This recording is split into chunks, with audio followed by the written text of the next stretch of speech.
Boa tarde aos companheiros e às companheiras. Nós vamos conversar um pouco agora sobre a questão da mulher no setor de transporte. Antes de começar a falar sobre a questão da mulher, em especial no setor de transporte, eu gostaria de dar um panorama das mulheres, a situação das mulheres brasileiras, o perfil das mulheres brasileiras. Antes de tudo, eu quero dizer que nós estamos no mês de outubro e que nós comemoramos com um combate ao câncer de mama. Aqui no Brasil, mas não só no Brasil, é o Dia Mundial de Combate ao Câncer de Mama. E nós, da Nova Central, também fizemos esse ano, temos feito todos os anos a campanha nacional do Outubro Rosa, que é no mês que a gente intensiva, faz a questão do combate ao câncer de mama, tendo em vista que o Ministério da Saúde e o Instituto Nacional de Combate ao Câncer, ele tem uma pesquisa que inúmeros os casos de mulheres, muito alto o índice da mortalidade das mulheres pela questão do câncer de mama. Então, nós, do movimento sindical, a sociedade civil, o governo, as prefeituras, os estados, nós temos feito também engrossado as fileiras dentro do movimento sindical no combate ao câncer de mama e que, para nós intitulamos o Outubro Rosa, inclusive na Câmara Federal em Brasília, no Senado, em algumas casas ali, no Ministério da Justiça, da Saúde, eles colocam os refletores rosa, que é para chamar atenção para que as mulheres façam o autoexame. Inclusive, nós temos também uma cartilha, uma publicação, que ela chama assim, de olho na mama, para que as mulheres façam o autoexame para combater o câncer de mama. Então, esse aqui é na nossa campanha deste ano, do Outubro Rosa, que fala assim, deixe essa ideia bater forte no seu peito, previna-se e tenha uma vida mais saudável. Clebinho, passa lá, me ajuda, por favor. Então, antes de começar a conversar com vocês sobre a questão da mulher no setor de transporte, eu queria passar um vídeo bem pequenininho que mostra nós mulheres inseridas neste setor e mostra também a dupla jornada que as mulheres têm. Porque a OIT tem um estudo que diz que nós mulheres trabalhamos em média 20,2 horas por semana nas atribuições domésticas, e os homens só 9,5 horas semanais. Então, os companheiros homens precisam ajudar as mulheres nas tarefas domésticas, não é? Então, eu vou passar o clipper para vocês verem como nós mulheres fazemos a dupla jornada e também temos o nosso trabalho fora e que nós damos conta. Ao acordar, a sua rotina é como de uma dona de casa comum. Esquentar o leite, alimentar os animais de estimação e pilotar o fogão. Mas a Zenaide não dirige apenas a cozinha. No período da tarde, ela deixa o aconchego e os afazeres de sua casa e assume a direção. Ela conta com muito orgulho de onde surgiu a vontade em ser motorista e os desafios que enfrentou. Na verdade, é uma coisa que eu gosto de fazer. Eu estou dominando aquela máquina enorme, né? Quando eu era cobradora, eu tive uma visão assim, de ficar indignada com algumas coisas que algum motorista fez, né? Eu tinha capacidade também de estar ali e fazer muito melhor. Após concluir os serviços do lar, agora a Zenaide começa uma nova jornada de trabalho. Desde 1987, a Zenaide trabalha em uma empresa de ônibus, mas apenas em 1 ano e 6 meses conseguiu realizar seu sonho. Conhecida como a primeira mulher motorista de Pindamonhangaba, Zenaide tem a aprovação dos passageiros. Bastante confiante. É uma pessoa atenciosa, simpática, até que enfim estou valorizando as mulheres. Surpreso com a mulher no volante, com a motorista? Surpreso sim, não tinha visto a primeira vez, mas eu boto fé porque elas são cuidadosas, né? Os colegas de trabalho reconhecem a habilidade da única parceira. Ela correu atrás do sonho dela, ficou um tempo em São Paulo, trabalhando assim como todo mundo para passar para motorista, né? Foi manobrista. Hoje você pode ver, é a primeira motorista mulher aqui, né, da Passo Marrom. Ela trabalha direitinho mesmo, a gente anda com ela sempre, ótima profissional também. E para quem diz que mulher no volante é perigo constante... Que a mulher não pode ser pacata, não. Tem que ser, como se diz, não pode ser submissa ao homem, não.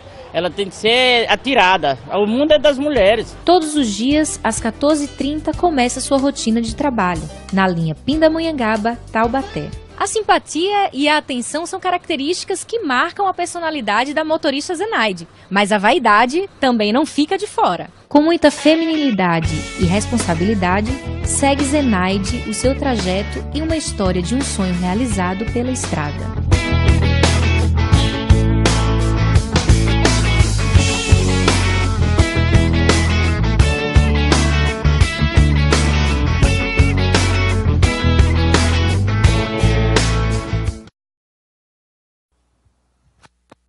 E aí está a Zenaide na dupla jornada, faz todas as tarefas do lar e depois entra no serviço. Então é disso que nós vamos conversar um pouco da participação da mulher no transporte. Eu queria dizer aos participantes internacionais que no Brasil as mulheres representam 51,95% da população. Nós somos 42% da população. Jesus! Que boicote, né? No Brasil, nós somos 51,95% da população, nós somos 42% da população ativamente econômica e também nós somos 40% dessas mulheres são mães, chefes de família, tá?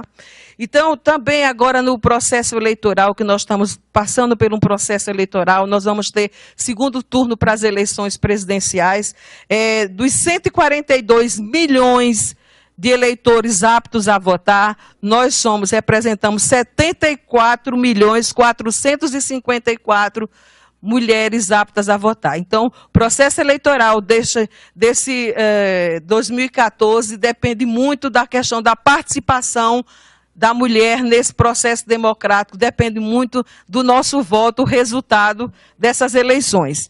Apesar de sermos tudo isso, maior população, quase 42% da população ativamente econômica, nós estamos timidamente representadas nos espaços de poder, inclusive na organização sindical.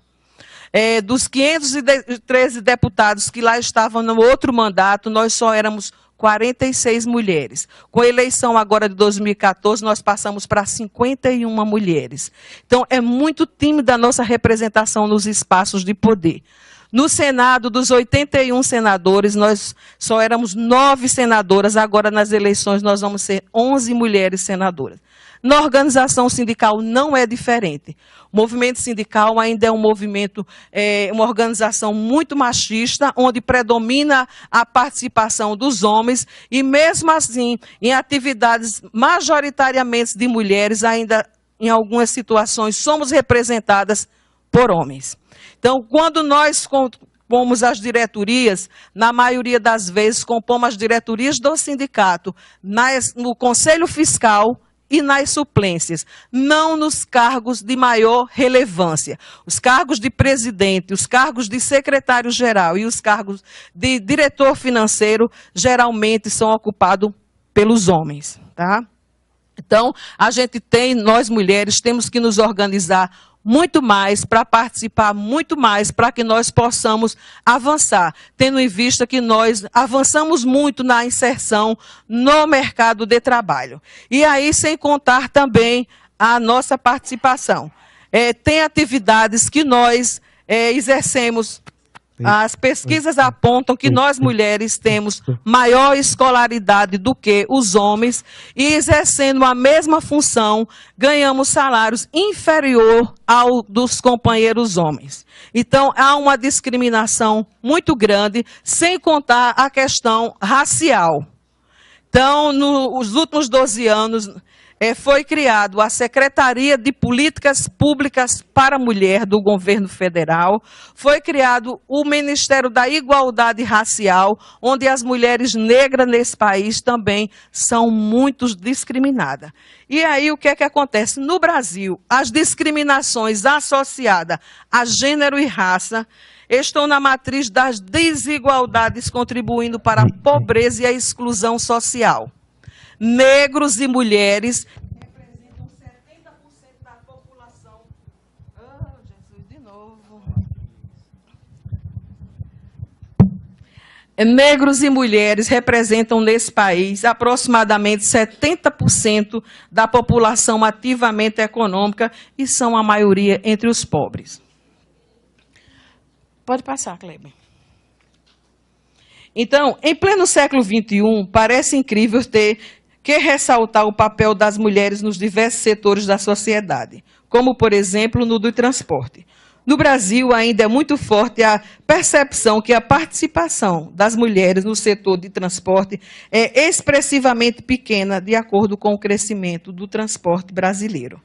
Quando ocupada por mulheres, são cargos administrativos e os cargos operacionais, em sua grande maioria, por homens. Então, quer dizer que, no nosso país, os cargos operacionais é predominante a mão de obra masculina, que já tem bastante mulheres nesses cargos operacionais, mas ainda é predominante a mão de obra masculina nos cargos operacionais. Pode passar. As avaliações feitas pelo setor indicam que motoristas mulheres, em geral, dedicam maiores cuidados operacionais, contribuindo para a redução da manutenção e ainda contribui para o bom relacionamento com os clientes no trabalho. São muito mais pacientes, o que leva à redução de acidentes. Então, também tem uma pesquisa que aponta que as mulheres elas são mais pacientes com os passageiros, que elas trabalham de forma mais, com mais paciência, e os ônibus que elas trabalham, os caminhões, os transportes que elas dirigem, têm menos manutenção do que os operados por homem. E aí tem um outro painel aqui, que esse painel, essa distribuição de emprego no segmento do transporte por sexo. Isso aí são dados da RAIS de 2013, que é publicado pelo Ministério do Trabalho e Emprego. Então, os dados com relação à distribuição do emprego no segmento do transporte terrestre por sexo, diz que nós, mulheres, somos 13,7% dos trabalhadores do setor do transporte aqui no Brasil.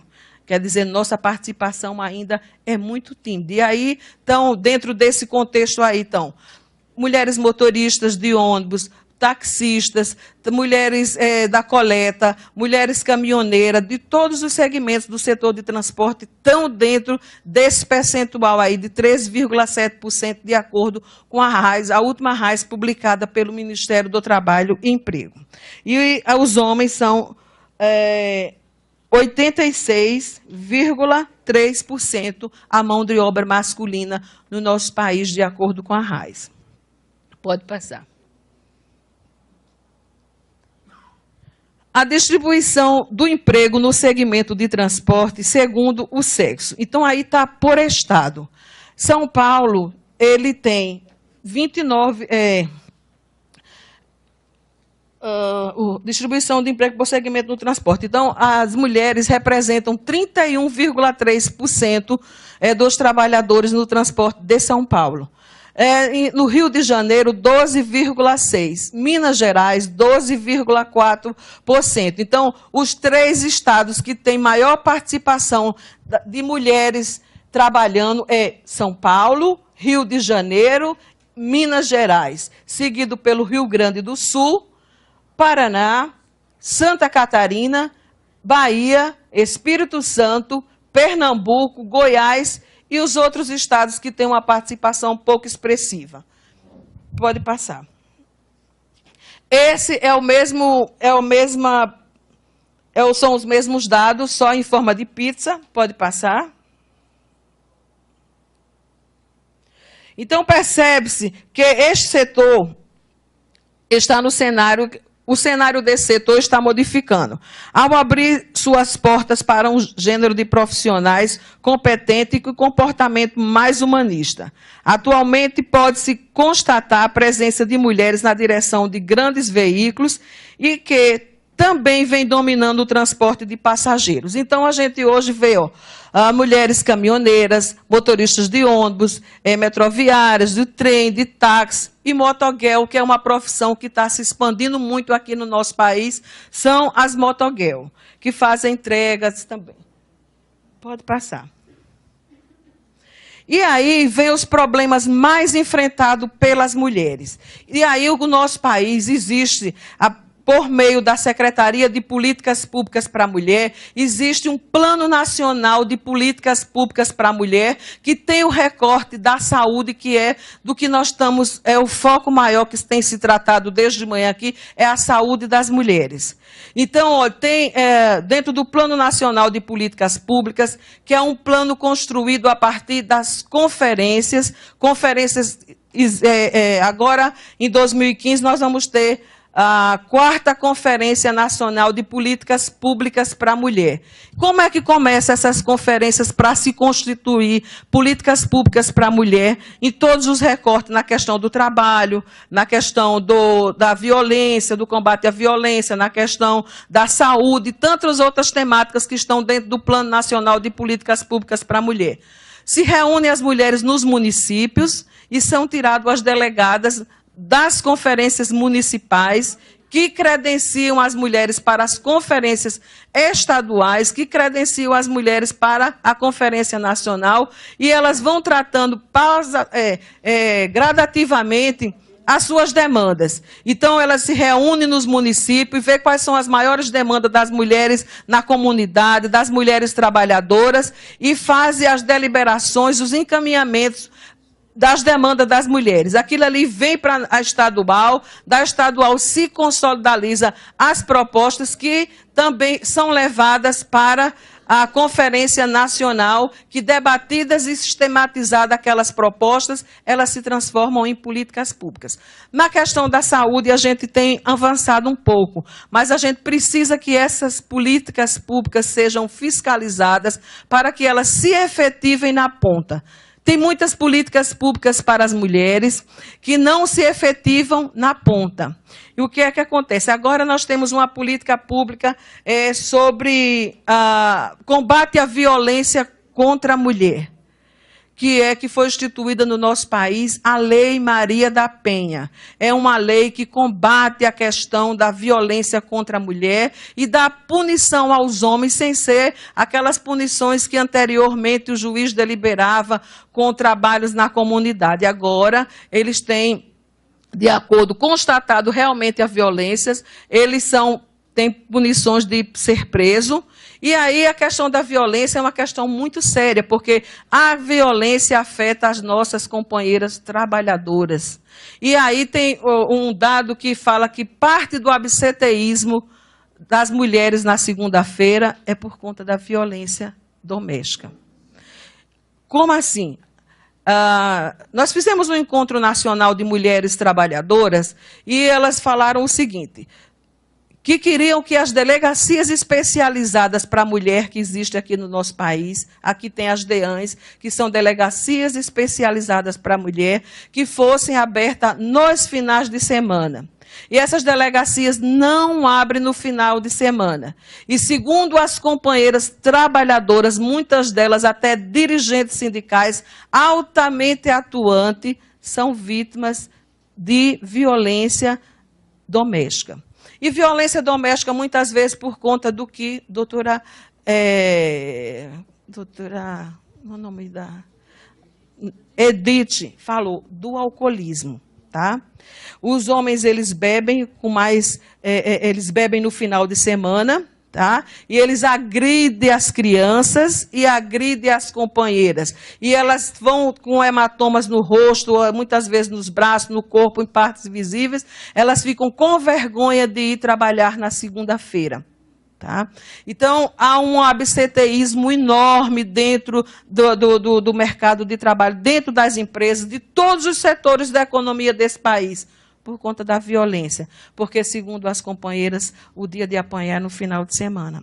E nós já fizemos isso para o Ministério da Justiça, nós já pedimos isso dentro do Conselho Nacional do Direito da Mulher, que as delegacias fossem abertas nos finais de semana para coibir esse tipo de agressão que atinge as nossas mulheres trabalhadoras. Então, elas ficam com vergonha de trabalhar na segunda e perguntam: o que foi esse hematoma? Diz: não, eu bati na janela, eu bati na porta, eu bati no céu. Não foi nada disso. Foi violência, e a violência Tudo isso por conta também dessa desestruturação dos trabalhadores e em virtude de sofrerem, como já foi colocado aqui, humilhações, ameaça, é a questão do assédio moral, tanto que aflige os homens como as mulheres. As mulheres conversam mais um pouco, às vezes elas compartilham os problemas com outras amigas. Os homens, como são mais fechados, eles são mais propícios a ir para o alcoolismo, para ir para as drogas, e muitas vezes há uma pesquisa da doutora Margarida Barreto, que é uma das pessoas assim excelente aqui nesse país, que trata da questão do assédio moral no ambiente de trabalho, que há um alto índice de suicídio dos homens por conta do assédio moral, das humilhações, das situações constrangedoras que eles passam dentro das relações de trabalho, como também as mulheres. E as mulheres também. Então, as mulheres são mais vítimas de assédio moral. Inclusive, eu conversei com várias companheiras no encontro de mulheres que nós fizemos no ano passado no Rio de Janeiro, com mulheres trabalhadoras do setor de transporte, mulheres do setor do sindicato de Nova Iguaçu, de Queimados, do Rio de Janeiro. Nós fizemos um encontro na colônia de rodoviária lá de Manuel Pereira, e lá nós tivemos depoimento assim, que você pensa que isso não existe, mas que elas vão trabalhar na segunda-feira, mortas de cansada, e muitas vezes que foram espancadas no final de semana. E a gente precisa que as mulheres venham para o sindicato, porque o sindicato é um instrumento de luta, não só das mulheres, de todos os trabalhadores, mas como a gente tem trabalhado, a Nova Central tem trabalhado muito a questão do recorte de gênero e raça, a gente tem que começar a ter a consciência de nós colocarmos nas nossas convenções coletivas de trabalho cláusulas pertinentes ao recorte de gênero e raça. Nesse entendimento, nós temos que convocar as companheiras a participar das assembleias quando formos convocadas, a participar da construção das pautas das convenções coletivas de trabalho, onde nós possamos avançar no combate ao assédio moral, no combate ao assédio sexual, de tantas coisas que afligem, do machismo que é imposto muitas vezes nas garagens pelos companheiros, não todos os companheiros, nós não podemos generalizar, mas há depoimento das companheiras de muito machismo dentro das diretorias dos sindicatos e dentro também das relações de trabalho, onde elas sofrem muitas discriminações, principalmente as mulheres negras. E aí os problemas mais enfrentados são a precariedade e falta de sanitários nos terminais. Os terminais de ônibus, há uma precariedade, há uma reclamação unânime das companheiras da precariedade e falta de sanitário nos terminais de ônibus, a questão do estresse, do assédio, da discriminação, da jornada de trabalho, da violência urbana e da questão das creches. Nós, mulheres das centrais sindicais, de todas as 6 centrais sindicais, nós criamos o Fórum Nacional de Mulheres Trabalhadoras das centrais sindicais. Dentro do fórum, nós discutimos várias coisas e onde deixamos as questões políticas de lado e vamos nas questões dos trabalhadores. Onde a gente soma, nós nos fortalecemos na luta. E na questão do recorte de gênero, nós temos nos fortalecido muito. Nós já fizemos várias audiências públicas da unidade das centrais em prol da aprovação do PL 6653, que trata da igualdade de oportunidade entre homens e mulheres do setor urbano e do setor rural, da PEC 30, que fala da ampliação da licença maternidade para nós, mulheres do setor privado. Os servidores públicos, eles já têm uma licença maternidade de 180 dias, mas nós, mulheres do setor privado, a não ser que o seu sindicato, alguns sindicatos, já conseguiram avançar na licença maternidade de 180 dias, mas alguns ainda não. Então, existe a PEC 30 tramitando na Câmara, que nós não conseguimos aprovar ainda, que é a licença maternidade de 180 dias. Como também nós precisamos de mais instrumento público, pedimos já audiências com a presidenta Dilma na questão de cobrar a questão das creches. E o que é que nós estamos querendo? Além das creches nos locais de trabalho, creche nas comunidades também. E que seja creche de tempo integral. Por quê? A trabalhadora rodoviária, muitas vezes, ela vai num turno que ela sai, digamos, de madrugada, de 4 da manhã. Onde é que tem uma creche aberta de 4 da manhã? Às vezes ela larga meia-noite. Onde tem a creche que fica até meia-noite com as crianças? Então, nós estamos pedindo, mas nós tivemos agora, recente, o fórum, teve uma reunião com a vice-prefeita daqui de São Paulo, pedindo a ela posição na questão do assédio dentro dos vagões de trem, dentro dos metrôs, onde houve um surto maluco que deu da questão do assédio sexual dentro desses transportes públicos. Foi feita até uma campanha aqui no estado de São Paulo e por todo o Brasil no combate ao assédio dentro do transporte público. E nós pedimos a ela a questão de viabilizar creches de qualidade, de tempo integral e sem que haja férias, porque muitas vezes as férias das trabalhadoras não coincidem com o período trabalhado pelas creches, porque as creches chegam a dezembro, tem férias, e nem todas as companheiras estão de férias em dezembro. Então, nós queremos creche de tempo integral, creche sem férias, mesmo que os funcionários tenham férias, mas que eles sejam repostos por outros trabalhadores para atender a demanda das companheiras trabalhadoras. Como também escola de tempo integral, porque às vezes a criança não está na idade mais de creche, mas também não tem creche de tempo integral e que você deixa a sua criança numa situação vulnerável. E a gente sabe que a violência nesse país tem sido muito forte, principalmente a questão da exploração sexual. Então, a gente tem tratado dessas demandas, porque como que eu vou trabalhar, como que eu tenho um trabalho, eu vou trabalhar em paz, já um trabalho onde as mulheres têm a questão da saúde, elas, digamos, você está no período da menstruação, e você não pode parar, às vezes o trânsito é maluco, como você vai parar para ir no banheiro? Então, são inúmeros casos também da questão da, como que fala? Da infecção urinária, por passar muito tempo sentada. Tá? A questão das mulheres que ficam grávidas, não. Eu estive conversando com a Monique, que é da Federação de Trabalhadores Rodoviários aqui de São Paulo. A Monique está ali também, ela coordena a Secretaria da Mulher daqui da Federação. As mulheres, quando ficam grávidas, elas são afastadas para outra atividade, até que elas ganhem o neném. Mas a gente tem essa preocupação muito grande na questão de políticas públicas para a mulher e que o governo estadual e que os governos municipais dê instrumentos que as mulheres possam ir ao trabalho e ter onde deixar as crianças em segurança. E aí eu tenho outra lâmina aqui, que é um dado que é a distribuição do emprego no segmento de transporte, segundo a faixa etária e o sexo. Então, a gente observa aqui que, segundo a faixa etária, eu coloquei até de vermelho, a faixa etária onde eles são mais admitidos é na faixa etária de 30 a 39 anos. Os homens, as mulheres na faixa de 32,2 da idade. Então, essa faixa de 30 a 39 anos é onde as mulheres se inserem mais no mercado de trabalho no setor de transporte, segundo a RAIS. Esse é o mesmo dado, sendo no outro ângulo.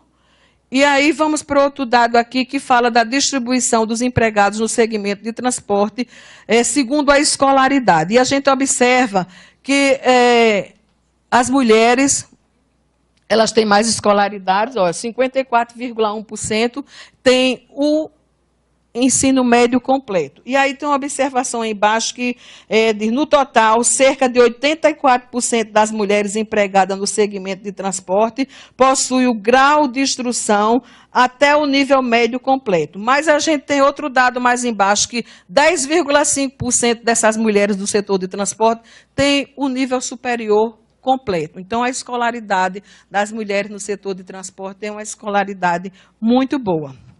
Porque a gente vê outros setores da economia que têm um nível de escolaridade, a indústria, a escolaridade é mais baixa um pouco. A distribuição dos empregados no segmento do transporte terrestre, segundo o tempo de emprego por sexo. Aí a gente vai ter um dado que a gente vê que a mão de obra é muito rotativa no setor de transporte.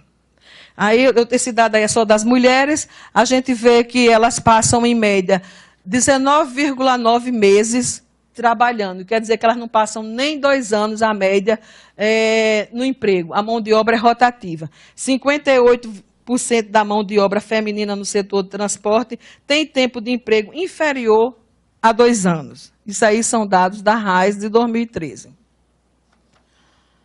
A remuneração média no segmento de transporte terrestre, segundo o sexo, do Brasil e da região. E a gente vê que a remuneração média dos homens é 1.723,08 e das mulheres 1.366,96. Quer dizer, as mulheres ganham inferior aos homens na média dos estados, das regiões aí colocada pela RAIS. A desigualdade de salário oferecido às mulheres contradiz a sua crescente participação no mercado de trabalho. Seu potencial de remuneração é bem menor do que aqueles auferido pelo trabalho masculino e seus direitos e suas condições de trabalho são diferentes daqueles concedidos aos homens. Então, a gente tem alguns acordos internacionais que falam da questão do salário, que é as convenções da OIT, a Convenção Deixa eu ver aqui, que eu até coloquei. A Convenção acho que 111.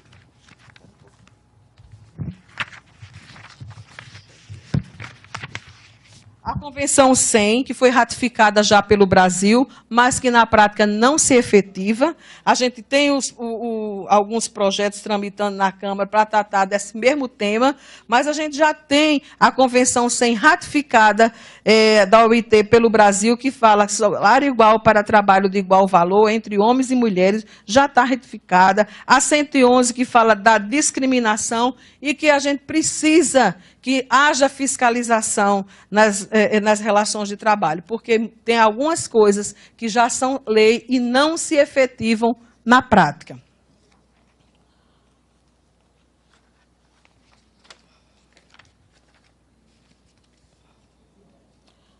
A faixa salarial de maior prevalência na constatação feminina no segmento do transporte terrestre é de 1,0 a 1,5 salário mínimo. O salário médio da contratação é de 835,95. Esses dados evidenciam os baixos salários praticados no país, não apenas no segmento de transporte. Além disso, fica claro também a questão da alta rotatividade do mercado de trabalho brasileiro, uma vez que, para gerar um saldo positivo de 12.499 empregos entre as mulheres, foram admitidas 59.627 e desligados 47.128, que é a lâmina anterior. A lâmina anterior, ele fala sobre saldo da movimentação e saldo médio dos trabalhadores no segmento de transporte. Aí você vê lá na terceira faixa que foram admitidas 59.637 mulheres no ano de 2013, né? E foram no salário médio de 835,95 e foram desligados 47.128 e num saldo de 12.497. Então, para ter um saldo positivo de 12.497, eles tiveram 59 mil e foram demitidas 47.128. Isso demonstra que há muita rotatividade na mão de obra feminina no setor de transporte. Então, o que é que nós precisamos? Precisamos nos organizar cada dia mais. Por isso que é muito importante, e eu parabenizo o Festino por ter, dentro desse debate da questão da saúde, ter colocado o tema do recorte de gênero. Porque nós estamos nos inserindo cada vez mais nesse mercado de trabalho. E se estamos nos inserindo, o movimento sindical precisa ter um olhar diferente para a questão do trabalho da mulher. E aí, nesse entendimento, os homens são os nossos grandes parceiros nessa luta por igualdade de oportunidade, porque nós temos a consciência que os espaços de poder prevalecem a participação dos homens. E nós precisamos que vocês entendam, que os homens entendam. Não estou dizendo todos os companheiros que estão aqui, que a maioria tem um olhar diferente, que apoiam a questão da luta das mulheres trabalhadoras. Mas tem muitos companheiros ainda que não aceitam, até às vezes, quando a gente faz o debate, eles concordam, balançam a cabeça, mas quando nós chegamos no sindicato, as coisas não acontecem. Nós vamos, às vezes, pedir para fazer alguma reivindicação, digamos, na garagem, ou, digamos, se for no comércio, na loja, se for na indústria, na empresa, na fábrica, e eles não levantam as nossas bandeiras. Nós temos que brigar muito para nós vermos as nossas bandeiras desfraudadas e que nós possamos cada vez mais avançar. Nós, esse ano, fizemos o quê? 82 anos do voto feminino. E, apesar das cotas que nesse país tem, nós não atingimos cota nenhuma, nem muitos partidos não atingiram nem as cotas, inclusive, às vezes, preenche as cotas dos partidos com laranjas. Mulheres que não têm nenhuma luta em comum com a comunidade, nem com a luta política. Estão filiadas no partido e eles preenchem. Então, nós precisamos que a nossa voz seja uma voz que todo mundo escute, que as pessoas credenciem nossas lutas dentro também do movimento sindical. Porque é uma política que se faz dentro do movimento sindical. E nós precisamos que nós possamos avançar dentro da questão da saúde. Há muita depressão, há muita o esforço repetitivo. Nós fazemos a dupla jornada, nós lavamos, nós passamos, nós cuidamos da criança, nós cuidamos dos nossos maridos. Ainda vamos trabalhar. E a maioria dos homens não contribui com as tarefas domésticas. Eles chegam do trabalho e eles vão para o futebol, ou eles vão para a televisão ver o jornal. A criança pode chorar, desunir no ouvido dele, e eles não têm coragem de colaborar com as tarefas domésticas. A gente precisa dividir tarefa. E é isso que diz a Convenção 156 da OIT, que nós também não conseguimos ainda, nem que ela vá a plenário, ela está lá. A Convenção 156 fala de tarefas compartilhadas. Então, pessoal, a nossa luta, eu já falei do fórum, já falei da importância. Eu tenho um depoimento aqui, como é importante o nosso sindicato como instrumento de luta. E eu tenho um depoimento aqui de uma companheira do sindicato, que é do sindicato, é um jornalzinho que eu recebi, do sindicato dos rodoviários de Nova Iguaçu. E no depoimento do sindicato, ela diz o quê? Ela disse que Jaqueline de Freitas, cobradora há 11 anos, foi demitida e quando foi fazer o exame demissional, foi constatado uma lesão na coluna dela. Mesmo assim, eles não queriam fazer a reintegração dela de volta ao trabalho, tendo em vista que o médico não deu o exame, não fez o exame demissional dela, constatou que ela estava lesionada e que ele não daria o exame demissional dela. E o sindicato foi que fez essa luta e ela foi reintegrada, foi feita o tratamento para depois ela foi reintegrada, que nem ela queria ser demitida, mas como ela não estava rendendo mais 100% quando ela entrou, que tinha saúde dentro da garagem, ela não rendia mais aquilo na empresa, ela foi demitida, mas o médico constatou que ela estava lesionada da coluna e mandou ela de volta para a Previdência Social e lá ela se tratou. Quando terminou o tratamento, ela foi reintegrada e não mais foi demitida, mas pela luta do sindicato. Por isso que é importante nós participarmos do nosso sindicato, que o nosso sindicato é um instrumento de luta muito forte. E o sindicato não é as paredes nem a diretoria. O sindicato somos nós, trabalhadores unidos, nós, mulheres e homens, unidos para fortalecer a nossa luta. Então, era isso que eu queria conversar com vocês, dizer que a Nova Central, a gente tem estimulado a criação do Departamento da Mulher nos sindicatos, nas federações, para que nós façamos os nossos debates, para que nós possamos fazer frente às nossas demandas e possamos também construir cláusulas pertinentes à questão do recorte de gênero e raça dentro das nossas convenções coletivas de trabalho. Tem um estudo do DIEESE que fala que é o SAC. O SAC é o Sistema de Acompanhamento às Convenções Coletivas de Trabalho. E ele foi lançado, o último SAC agora, ele prova o seguinte, que apesar do debate do recorte de gênero e raça ser um debate muito caloroso na sociedade e dentro da organização sindical, ainda são tímidas as cláusulas pertinentes a gênero e raça dentro das convenções coletivas de trabalho. Então, eu finalizo com um poema, um trechozinho do poema de Cora Coralina.